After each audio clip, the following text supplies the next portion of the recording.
한번 따라해 보실래요? 내가 누구이기에. 예. 출애굽기 3장 1절부터 11절의 말씀으로 같이 나누려고 합니다. 저 뒤에 책꽂이에 보니까 책이 한 권이 있더라고요. 20살이 넘어서 다시 읽는 동화책. 그 책을 이렇게 펼쳐봤어요. 그래서 펼쳐봤더니 맨 처음에 나오는 이야기가 신데렐라 이야기더라고요. 근데 이 신데렐라를 다시 읽으면서 이 저자는 이렇게 이야기했습니다. 자신감을 잊고 행운을 잡은 여인. 이렇게 해놨더라고요. 네, 신데렐라에게 이런 오명이 있었죠. 이런 오해가 있었습니다. 돈 많은 남자를 만나 팔자를 고친 운 좋은 여자. 예쁜 얼굴을 무기로 신분 상승을 이룬 영악한 여자. 여러분들은 어떻게 생각합니까? 구닥다리 이 동화에서도 새로운 시각으로 이렇게 보면 거기 가치를 부여하면 참 많은 것들을 우리가 얻을 수 있겠구나라는 것을 깨닫게 되어졌습니다. 이 아버지의 죽음으로 하루아침에 귀염받았던 딸에서 이 하녀 신세로 전락하는 그런 여인이었죠. 하지만 이 갑작스러운 불행에도 좌절하거나 신세를 한탄하면서 눈물로 세월을 보내지 않았습니다. 새어머니 또 의붓 언니들의 모진 구박에도 꿋꿋하게 참고 견디면서 그래 언젠가는 나도 아주 아름다운 밝은 미래가 찾아올 거야 라고 하는 믿음을 가지고 살았던 여인이라고 합니다. 그래요. 세상의 시선으로 보면 신데렐라의 직업은 너무너무 하찮은 직업이죠. 우리나라 말로 부엌대기, 집안일을 하는 그런 여인이었습니다. 하지만 거기에 가치를 부여하고 새로운 시각으로 보면 이런 거죠. 자신의 일에 투철한 직업 정신을 가지고 주어진 일에 최선을 다하고 성실하게 일했던 여인입니다. 인간적인 시선으로 바라보면 신데렐라를 괴롭히는 가족들은 증오의 대상이고 미움의 대상이고 복수의 대상입니다. 하지만 신데렐라는 자신을 괴롭히는 그런 새어머니 또 의붓 언니들을 증오할 수 있음에도 불구하고 증오하거나 자신의 삶을 비관하는 그런 삶을 살지 않았다라고 하는 거죠. 마법사가 한번 찾아오죠. 이 마법사 아줌마가 찾아와서 호의를 베풉니다. 근데 사람들이 갑자기 호의를 베풀면 어떻죠? 이거 속으로 무슨 꿍꿍이 속에 있는 건가? 라는 것을 생각을 하게 되어지죠. 그리고 이런 생각을 할 수 있습니다. 그냥 내버려둬요. 난 그냥 이렇게 부엌대기로 그냥 살래요. 라고 거절할 수가 있습니다. 근데 불행의 끈에 매어서 그 기회를 놓쳐버리는 그런 여인이 아니라 기회가 찾아왔을 때 그것을 확실하게 붙잡는 그런 믿음의 여인이었다 라고 볼 수 있는 거죠. 사람들은 생각해요. 불행이 찾아오면 그 불행에 묶여 살려고 해요. 하지만 이 신데렐라는 스스로 행복할 자격이 있다라고 믿었다라고 할 수 있습니다. 또 무도회장으로 갑니다. 무도회장으로 갔을 때 사람들은 그렇게 생각할 수 있어요. 나 같은 여자를 누가 환대해 줄까? 나 같은 여자를 누가 관심 있게 봐줄까라는 생각을 할 수 있습니다. 그래서 의기소침해 줄 수 있지만 그런 두려움을 가질 수 있지만 이 신데렐라는 어깨를 펴고서 당당하게 궁궐로 들어갔던 여인이었다고 볼 수 있습니다. 그렇게 용기 있는 여인이었죠.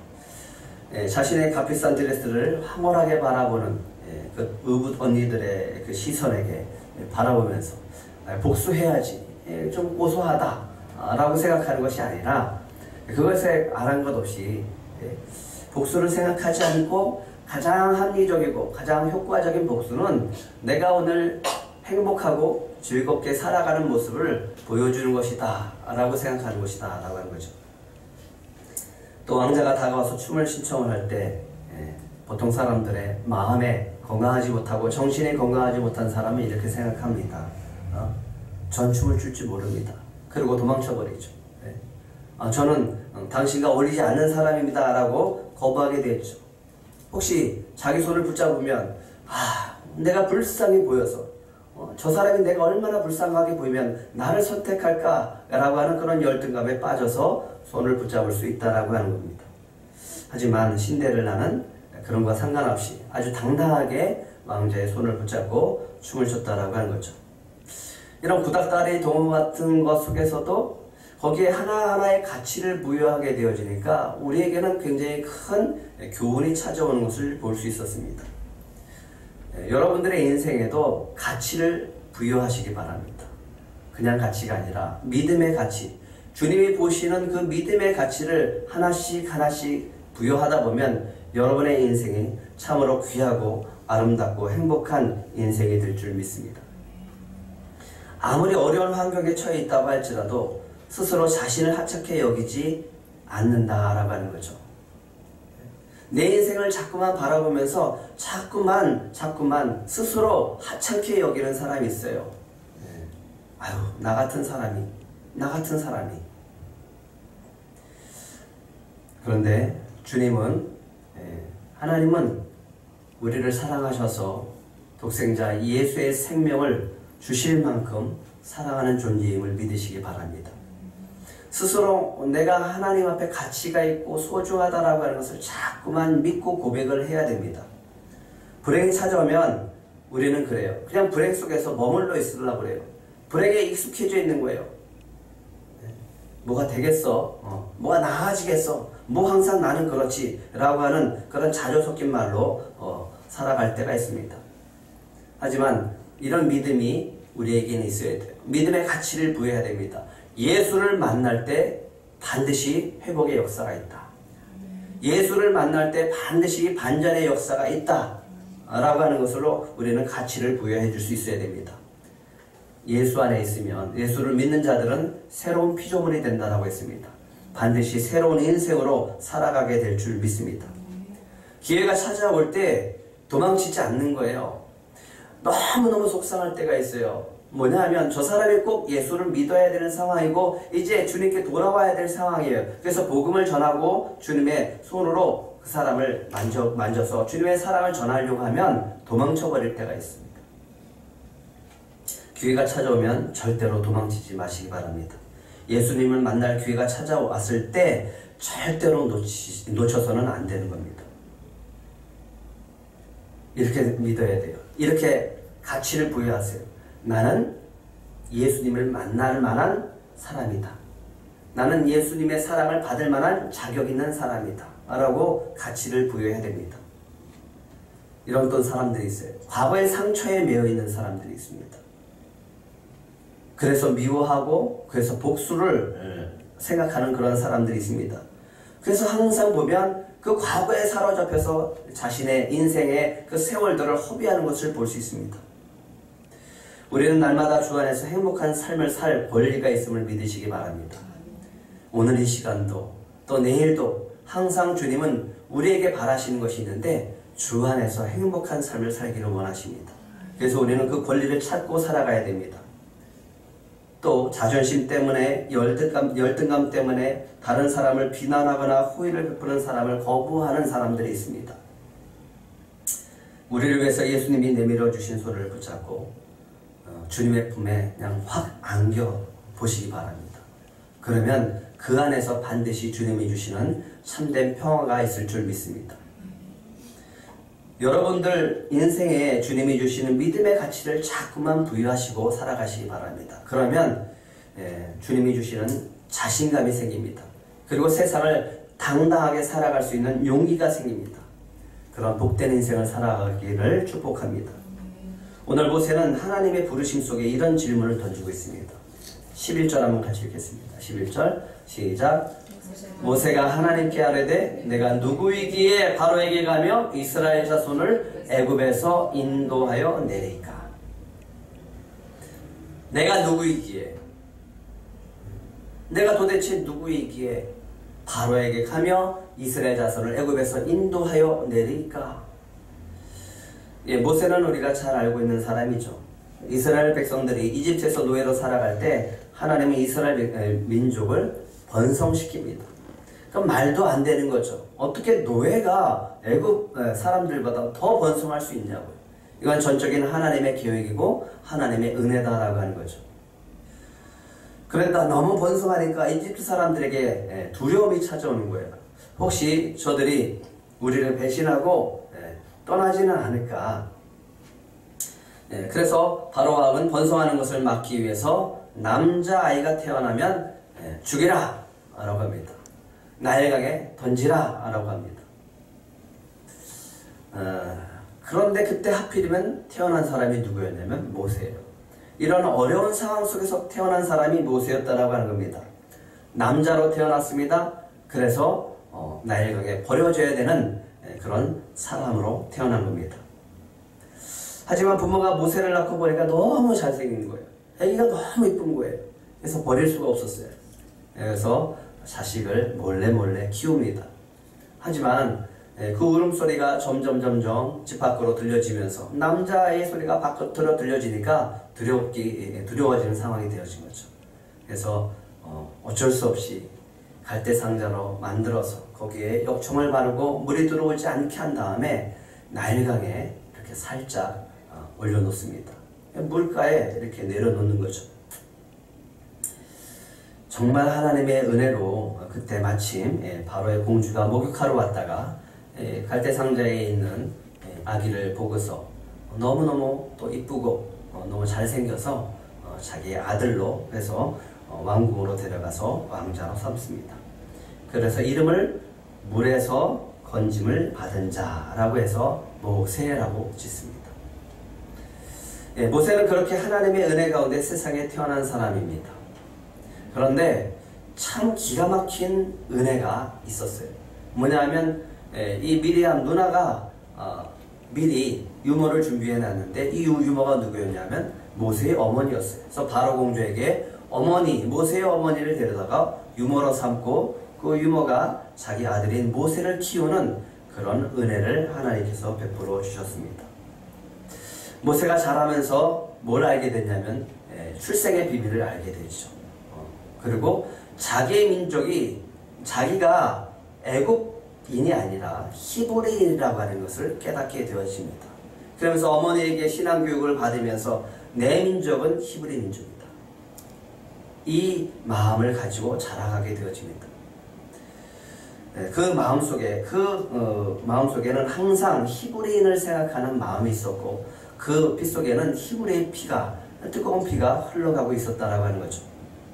모세가 그렇게 40살이 되어집니다. 그렇게 40살쯤 되어졌을 때 이집트 사람들이 자신의 동포인 히브리인들을 괴롭히는 것을 보게 되어집니다. 그래서 너무나 화가 나서 그 분노를 참지 못하고 그 애굽인을 쳐서 죽입니다. 그런데 모세가 그 애굽인을 쳐서 죽인 이 사건이 그냥 들통이 나고 말았어요. 그래서 바로가 모세를 죽이려고 합니다. 그래서 모세는 미디안으로 도망치는 신세가 되어집니다. 미디안 광야에서 이드로의 딸을 만나서 시보라와 살면서 목동으로 살아가게 되어집니다. 왕자였는데 이제는 목동으로 양을 치는 신세가 되어졌습니다. 또 그렇게 40년을 살아갑니다.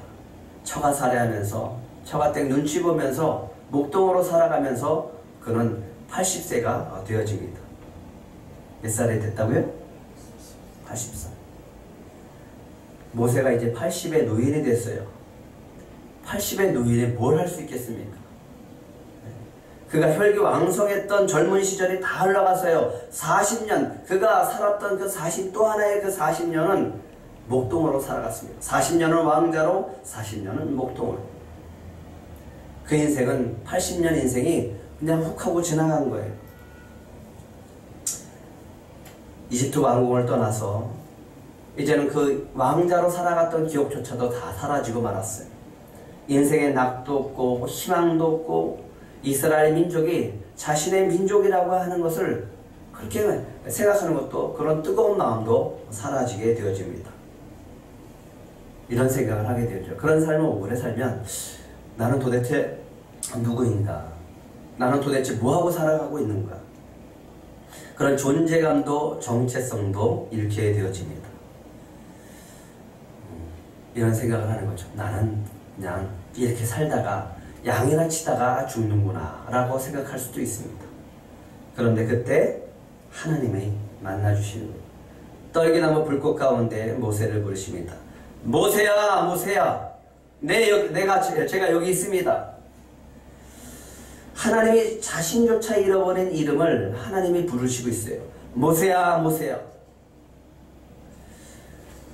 그러면서 하나님이 하시는 말씀이 있습니다. 5절과 6절입니다. 같이 읽겠습니다. 시작. 하나님이 이르시되 이리로 가까이 오지 말라. 내가 선 곳은 거룩한 땅이니 내 발에서 실을 벗으라. 또 이르시되 나는 내 조상의 하나님이니 아브라함의 하나님, 이삭의 하나님, 야곱의 하나님이라. 모세가 하나님 배웠기를 두려워하여 얼굴을 가리매. 하나님께서 모세에게 명령하십니다. 내 발에서 신을 벗으라. 모세가 양을 치기 위해서 이리저리 뛰어다닙니다. 그래서 그 신발에 더러운 것들이 많이 묻었을 겁니다. 그때 하나님이 얘기하십니다. 그 신을 벗어라. 내 발에서 신을 벗어라. 이곳은 거룩한 땅입니다. 그동안 살인자로 살았습니다. 민족을 위해서 그 피 끓는 그 혈기 가운데 그 히브리인이 고통당하는 것 때문에 화가 나서 애굽인을 치고 살인자로 살았습니다. 도망쳐서 실패자로 살았습니다. 이리저리 돌아다니는 나그네처럼 살았습니다. 근데 하나님이 얘기하시는 겁니다. 오늘 너의 그런 모든 과거의 더러운 것들을 다 벗어버려라. 하나님 모세가 자신을 잃고 살아가는 정체성을 잃고 살아가는 모세에게 모세가 누구인지 그리고 하나님이 누구신지를 말씀해 주십니다. 이렇게 얘기를 합니다. 6절 한번 다시 읽어볼까요? 6절 시작. 또 이르시되 나는 내 조상의 하나님이니 아브라함의 하나님, 이삭의 하나님, 야곱의 하나님이라. 네, 여기까지. 이거를 다른 말로 해보면 이렇습니다. 너는 누구의 후손이다? 아브라함과 이삭과 야곱의 후손이다. 나는 그들의 하나님이고 나는 너의 하나님이다 라고 합니다. 살인자로 실패로 도망자로 나그네로 정체성을 잃고 살아가는 모세에게 말씀하시는 겁니다. 나는 내 조상의 하나님이니 아브라함의 하나님, 이삭의 하나님, 야곱의 하나님이다. 너는 아브라함과 이삭과 야곱의 후손이다. 이스라엘 민족이다. 나는 이스라엘의 하나님이고 아브라함과 이삭과 야곱의 하나님이고 바로 너의 하나님이다 라고 말씀하시는 겁니다. 모세가 깨닫게 되어지는 거죠. 하나님을 만나고 내가 누군지 저 하나님이 누군지를 깨닫게 되어지기 시작합니다. 과거 유명한 영화에 명대사가 하나 있었죠. 넌 누구냐? 우리 정체성을 물어보는 넌 누구냐? 얼마 전 우리 전도하다가 한 할아버지가 오셨어요. 할아버지가 여기 잠깐 오셔서 한참 이야기를 하고 가셨어요. 연세가 80쯤 되신 혼자 살고 계시는 할아버지십니다. 제 앞에서 자신의 인생, 80의 인생을 살아온 것을 이렇게 쭉 이야기하시는 것을 듣게 되어졌습니다. 과거 자신의 청년 때 찍은 사진을 보여주는데 정말 깜짝 놀랐어요. 아, 진짜 영화배우처럼 이렇게 미남이시더라고요. 그래서 감탄할 정도로 놀랐습니다. 그래서 참 미남이셨습니다. 그랬더니 그런 얘기를 하시더라고요. 그래서 과거에 여자들이 많이 따랐다고 그렇게 얘기를 하시더라고요. 정말 그렇게 따르실 정도로 참 잘생기셨어요. 미남이셨어요. 그러면서 아쉬워하시더라고요. 마음은 아직도 청춘인데, 마음은 내가 마치 뭐든지 뭘 다 할 것 같은데, 마음은 이 동사무소에서 나오는 일이라도 할 것 같은데, 지금 육신이 그렇게 따라지지 않아서 못하고 있습니다. 그래서 굉장히 아쉬워하는 거예요. 그러면서 자신의 인생을 돌아보면서 마치 수십 년 동안 자기가 감옥에 들어갔다가 나온 것처럼 그 인생이 훅 하고 날아갔다라고 하는 거예요. 지나가 버렸다라고 하는 거예요. 그렇게 마음이 허전한데 지금 자식이 소득신고를 좀 높게 했더니 정부에서 나오는 그 소득도 받지 못하게, 그 지원금도 받지 못하게 되었다라고 얘기를 하는 거예요. 그래서 자식한테는 신세를 져야 되는 상황이고, 몸은 늙어서 이제 그 연세가 많으셔서 그 동사무소에서 이렇게 나오는 그 일도 제대로 할 수 없어서 돈벌이도 할 수 없다라고 하는 거죠. 그래서 굉장히 속상해 하시는 모습을 보면서 그 마음을 읽을 수 있었어요.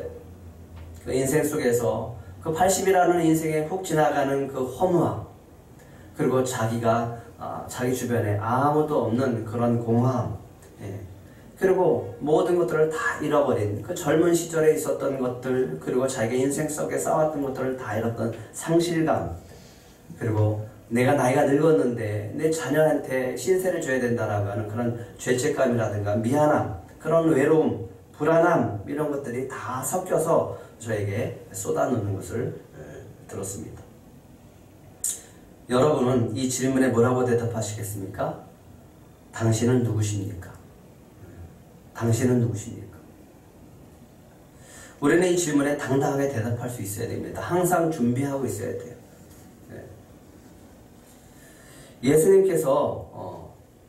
예수님께서 제자인 베드로에게 가르쳐 주셨습니다. 제자의 도에 대해서 가르쳐 주셨어요. 그리고 베드로는 이런 질문에 대해서 우리에게 이렇게 답할 수 있어야 된다라고 가르쳐 주었습니다. 이게 뭐냐면 베드로전서 2장 9절입니다. 한번 같이 읽어볼까요? 시작. 그러나 너희는 택하신 족속이요 왕같은 제사장들이요 거룩한 나라요 그의 소유된 백성이니 이는 너희를 어두운 데서 불러내어 그의 기이한 빛에 들어가게 하신 이 아름다운 덕을 선포하게 하려 하십니다. 당신은 누구십니까? 너는 누구냐? 나는 누구냐라고 하는 질문에 우리는 당당하게 이렇게 대답할 수 있어야 됩니다. 한번 따라해 보실래요? 나는 하나님의 소중한 자녀입니다. 이렇게 다 대답할 수 있어야 돼요. 언제 어디서든지 우리의 정체성을 물을 때 우리는 하나님이 나를 사랑하는 하나님의 자녀입니다. 나는 하나님의 소중한 자녀입니다 라고 고백할 수 있어야 된다라고 하는 거죠. 그리고 베드로전서 2장 9절에 이야기한 것처럼 나는 왕같은 제사장입니다. 따라해 보실래요? 나는 왕같은 제사장입니다. 예. 그래서 나를 택하신 족속이요 왕같은 제사장입니다. 나는 거룩한 나라입니다 라고 이야기할 수 있어야 됩니다. 나는 주님의 소유입니다. 주님의 자녀입니다. 베드로가 누구였죠? 예수님의 제자였습니다. 예수님이 우리에게 우리가 어떤 인생을 살기를 원하시는가 라고 물어보실 때, 또 우리가 누구인지 사람들에게 말해야 될 때는 또 한 가지가 필요합니다.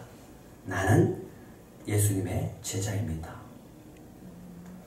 한번 따라해 보실래요? 나는 예수님의 충성된 제자입니다.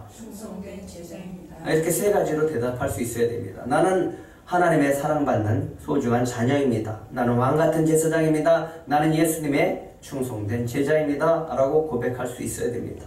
그런데 그런 우리들에게 책임을 주셨어요. 이런 의무를 주셨어요. 뭐하고 살라고요? 너희를 어두운 데서 불러내어 그의 기이한 빛에 들어가게 하신 이의 아름다운 덕을 선포하게 하려고 우리를 택해 주셨다라고 하는 겁니다. 이것이 우리가 할 책임이라고 하는 거죠. 하나님은 모세를 부르시고 모세에게 하나님의 뜻이 무엇인지 말씀해 주십니다. 9절과 10절 한번 같이 읽겠습니다. 시작. 이제 가라. 이스라엘 자손의 부르짖음이 내게 달하고 애굽 사람이 그들을 괴롭히는 학대도 내가 보았으니 이제 내가 너를 바로에게 보내어 너에게 내 백성 이스라엘 자손을 애굽에서 인도하여 내게 하리라. 하나님이 모세를 부르시는 목적, 하나님이 모세를 택하신, 하나님이 모세를 지금 만나주시는 그 목적과 이유에 대해서 이야기합니다. 너는 히브리 민족이다. 너는 애굽에 있는 내 백성이 얼마나 고통스럽고 지금 부르짖고 있는지 아느냐? 가라. 이제 가라. 그들을 애굽에서 구원해내라. 라고 하는 겁니다. 하나님이 먼저 이야기합니다. 하나님의 뜻을 얘기합니다. 내가 그들의 소리를 들었고 그들의 부르짖음을 다 들었다. 나는 아브라함과 이삭과 야곱의 하나님이다. 이제 내가 그곳에 가서 그들을 애굽에서 구원해낼 것이다. 이런 하나님의 뜻을 밝혀주십니다. 근데 갑자기 뭐라고 하시냐면 이제 가라. 이제 가라. 누구한테? 모세한테. 아니 하나님이 분명히 가라고 하셨다. 가신다고 그랬잖아요. 그런데 갑자기 모세한테 이렇게 얘기를 하시는 거예요. 이제 가라. 이제 내가 너로 바로에게 보내어 너에게 내 백성 이스라엘 자손을 애굽에서 인도하여 내리라.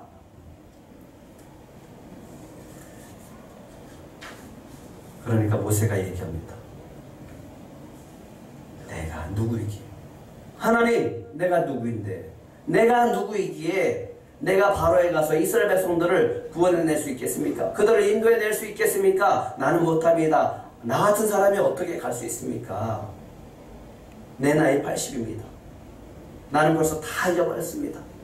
그런 옛날의 뜨거운 마음도 하나도 없습니다. 근데 나 같은 사람을 지금 불러서 이제 가라니요. 이제 가라니요.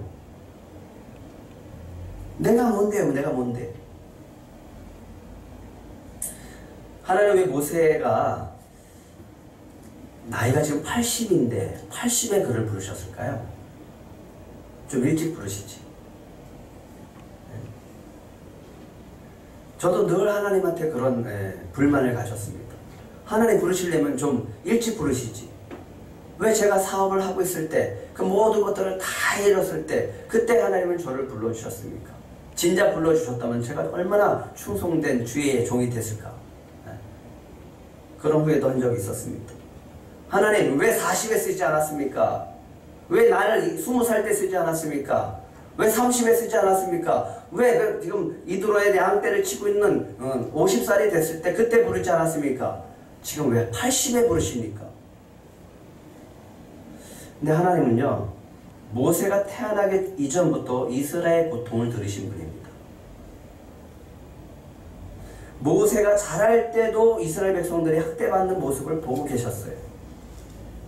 모세가 미디안 땅으로 도망쳐서 40년 동안 목동으로 살아갈 때 이스라엘 백성들이 부르짖는 소리도 계속 듣고 계셨어요. 그럼 그때 하시지. 왜 이제 와서 모세를 부르실까? 그리고 하나님이 얘기하십니다. 이제 가라. 하나님도 모세를 젊었을 때 쓰고 싶었을 겁니다. 그죠? 근데 쓸 수가 없었어요.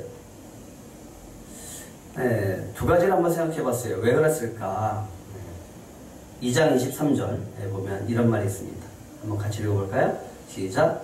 여러 해 후에 애굽 왕은 죽었고 이스라엘의 자손은 고된 노동으로 말미암아 탄식하며 부르짖으니 그 고된 노동으로 말미암아 부르짖는 소리가 하나님께 상달된지라.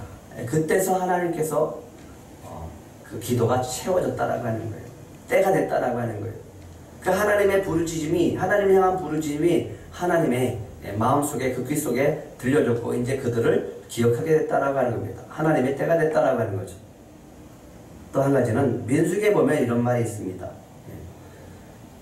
이 사람 모세는 온유함이 지면의 모든 사람보다 더하더라. 나이 80이 되면서 인생이 여정 속에 많은 고난 속에 살아가면서 그 마음이 어떻게 됐냐 하면 하나님이 쓰시기에 합당한 마음이 된 거예요. 온유한 사람이 된 거예요. 그래서 하나님이 부르신 겁니다. 그렇다고 본다면 하나님은 몇 년 기다리신 거예요? 80년 기다려요. 하나님은 모세에게 믿음의 가치를 부여하고 이제 가라고 합니다. 이제 때가 됐다. 내가 너를 쓰겠다. 가서 애굽에서 이스라엘 민족들을 구원해내라. 사람들은 종종 하나님 앞에 이런 하소연을 합니다. 왜 진작부터 저를 불러주시지 않았습니까? 근데 하나님은 이미 오래전부터 우리를 부르시고 계셨어요. 단지 우리가 깨닫지 못했을 뿐입니다. 내 생각과 내 마음속에 내가 하고 싶은 대로 내 계획대로 살아가다 보니까 하나님의 부르심과 하나님의 손짓을 우리가 보지 못했을 뿐이지, 하나님은 이미 태어나기 전부터 태어나서 지금까지 하나님은 수없이 우리에게 손을 뻗치고 있었던 겁니다. 네, 대나무 우리가 잘 알고 있죠. 영상도 보여준 적이 있습니다. 씨를 뿌리고 나면요, 거름을 주고 물을 줍니다. 그런데 이 대나무가 도무지 변화가 없어요.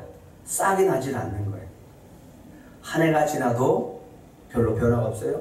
두 해가 지나도 별로가 없습니다. 3년째 되면 그때 죽술이 올라오는데 몇 센치까지 자라냐면 한 30cm 정도까지 자란다고 합니다. 그리고 끝. 대나무가 되지 않는 거예요. 4년째가 돼도 이제 똑같이 지난해처럼 30cm만 자라는 거예요. 사람들이 생각하죠. 아, 이 대나무가 안 되나 보다. 근데 5년째가 되어지면 눈에 띄는 성장이 정말 말대로 폭발 성장한답니다. 폭발 성장. 대나무 많이 마디마다 생장점이 생기고 하루에 1m씩 자라가야 된다고 합니다.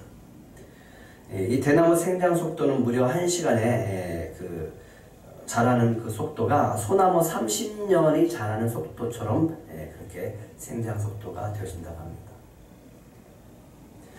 그 이유가 있다고 합니다. 우리가 보기에는 아무것도 자라가는 것 같지 않고 아무런 변화가 없는 것처럼 느껴지지만 5년 동안 그 대나무는 뭐였냐면 위로 안 자라고 밑으로 뿌리를 내리는 거예요.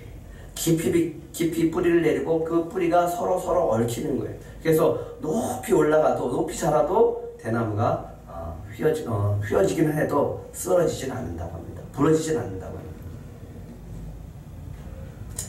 하나님은 우리가 주께로 돌아오기를 기다리십니다. 하나님의 때에 우리를 사용하시기를 원합니다.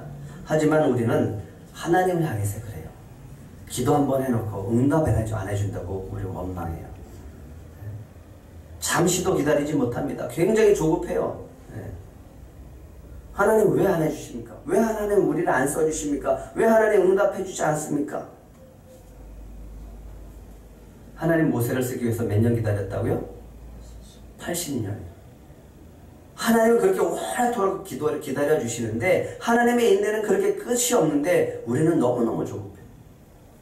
그리고 하나님을 원망하는 거예요. 왜 안 쓰시냐고. 왜 기도에 응답을 안 해주시냐고. 그런 주님께서 오늘 모세에게 말씀하십니다. 한번 따라해 보실래요? 이제 가라. 이제 가라. 이제 내가 너를 보내서 저 세상에서 죽어가는 영혼들을 구원해 내리라. 이런 음성이 저와 여러분들에게 들려줄 줄 믿습니다. 그 신데렐라를 보면 떨어뜨리고 간 유리구두의 주인을 찾아서 왕자가 찾아오죠. 신데렐라를 보고 사람들은 수근수근합니다.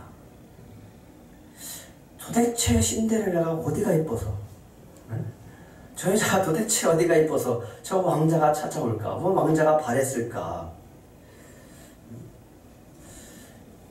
사람들은 그러잖아요. 굉장히 시기하잖아요. 왕자는 참 수준에 맞지 않은 여인을 고른다. 이런 그런 수근수근하는 소리가 들려질 겁니다. 근데 이 신데렐라가 잘하는 것이 있습니다. 뭔지 아십니까? 백마탄 왕자가 딱 왔을 때 손을 내밀 때 어떻게 했어요? 손을 딱 잡는 거예요. 그리고 왕자가 말에 탁 태울 때 그냥 모르는 척하고 타는 거예요. 그게 잘하는 거예요.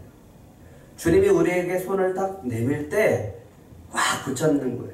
그리고 주님이 인도하신 따라 우리는 살면 되는 겁니다. 그러면 행복한 인생이 될 줄 믿습니다. 하나님께서 우리 인생에 믿음의 가치를 부여하실 때 우리는 종종 모세처럼 이야기할 때가 있습니다. 주님, 내가 누구이기에? 내가 누구에게 바로에게 갈 수 있습니까? 내가 누구에게 저 애굽으로 가서 이스라엘 백성들을 인도해낼 수 있겠습니까? 저는 못합니다. 저는 자격이 없습니다. 이렇게 얘기할 때가 있습니다.